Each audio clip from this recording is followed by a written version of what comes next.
Bonjour à toutes et à tous. Aujourd'hui, on va travailler donc sur notre séance 4, le baiser. On va passer cette fois à un poème. La dernière fois, on avait travaillé sur une chanson, la chanson de Maxence. Je vous envoie le corrigé des questions en format PDF. On avait travaillé sur une chanson qui nous parlait de la femme idéale pour un jeune artiste qui s'appelait Maxence. Il nous parlait de la femme dont il rêvait. Ensuite, on a travaillé dans une séance 3 sur la première rencontre, la scène de coup de foudre dans West Side Story, qui est une comédie musicale, la rencontre entre Tony et Maria. On aura l'occasion de reparler de cette comédie musicale plus tard. Donc voilà, la scène de coup de foudre. Et donc on est un peu dans un traitement chronologique de la thématique de l'amour. On a le rêve d'amour, la première rencontre, et nous passons donc avec cette séance 4 au baiser. Alors, on va fixer tout de suite les objectifs de cette séance. Le premier objectif, c'est de découvrir un type de poème qui s'appelle un blason. On va essayer de voir ensemble ce que c'est qu'un blason. On va ensuite découvrir quelques figures de style qui vont nous aider à analyser des poèmes. Une figure de style, c'est une manière de dire un petit peu différente de ce qu'on aurait dit dans la vie quotidienne et qui va créer un effet particulier. Si je dis par exemple « il est grand », c'est pas la même chose que de dire « il est grand comme une girafe ». Voilà, la comparaison « il est grand comme une girafe », ça va impliquer d'autres choses que de dire simplement il est grand. Voilà. Donc il est grand comme une girafe, c'est une figure de style, c'est une comparaison, et ça produit un effet. Et notre dernier objectif, ça va être d'écrire soi-même un blason. Voilà, ce sera l'activité d'écriture que je vous proposerai donc à la fin. Je vous propose tout de suite de passer à la lecture du poème. C'est un poème qui a été écrit au XVIIe siècle par un homme qui s'appelle Isaac de Benserade. Et je pense que vous allez reconnaître l'illustration que j'ai choisie pour ce poème.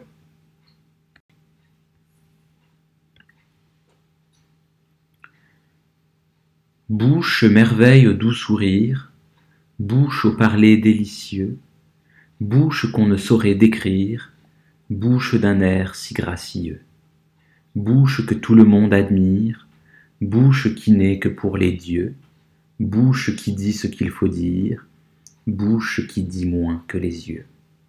Bouche d'une si douce haleine, bouche de perles toutes pleines, bouche enfin, sans temps biaisé, bouche la merveille des bouches, bouche à donner l'âme aux souches, bouche le dirais-je à baiser. Et donc vous avez reconnu ici la bouche la plus célèbre, le sourire le plus énigmatique et le plus connu à travers le monde, le sourire de Mona Lisa, le sourire de la Joconde. Donc notre poème est un blason.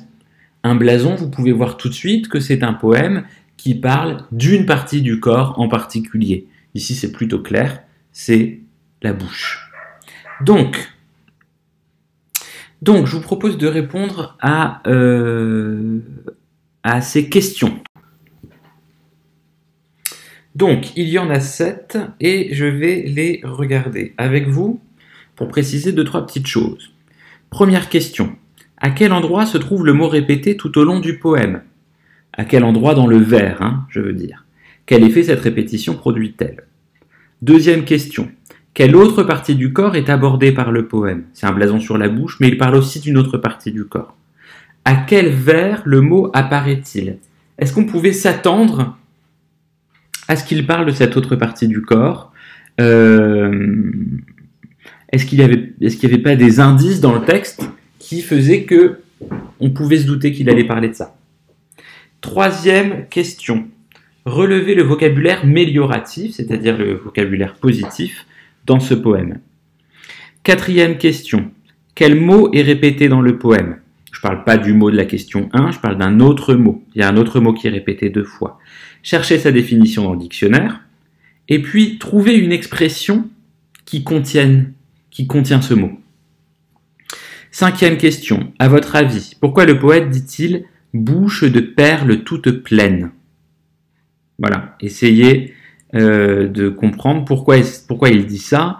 Qu'est-ce que c'est que ces perles? 6e question. Quel pronom personnel apparaît à la fin du poème? Qui désigne-t-il?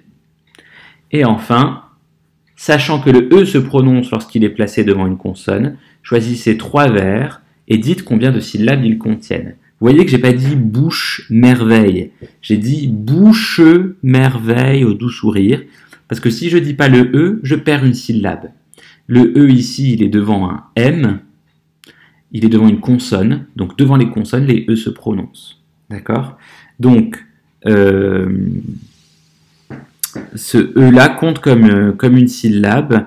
J'ai fait une erreur au vers 2 en lisant, il faut bien dire bouche au parler délicieux. Le I ici, il faut bien le détacher pour que ça compte comme une syllabe. Je vous expliquerai pourquoi la prochaine fois. Et je vous propose pour terminer une activité d'écriture. C'est à vous donc de rédiger un blason qui fera une strophe sur la partie du corps de l'être aimé, partie du corps que vous choisirez. Il faudra faire la même chose que dans le poème d'Isaac de Benserade, faire une répétition du mot pour qu'on comprenne de quoi il s'agit. Il faudra que ce soit une strophe, donc il faut 4 vers avec des rimes. Et j'aimerais qu'il y ait le même nombre de syllabes que dans les vers d'Isaac de Benserade. Donc, un blason d'une partie du corps, une strophe de 4 vers, et des rimes, et dans chaque vers, le même nombre de syllabes que dans le poème. Voilà. Travaillez bien, envoyez-moi tout ça sur le NT, et à bientôt.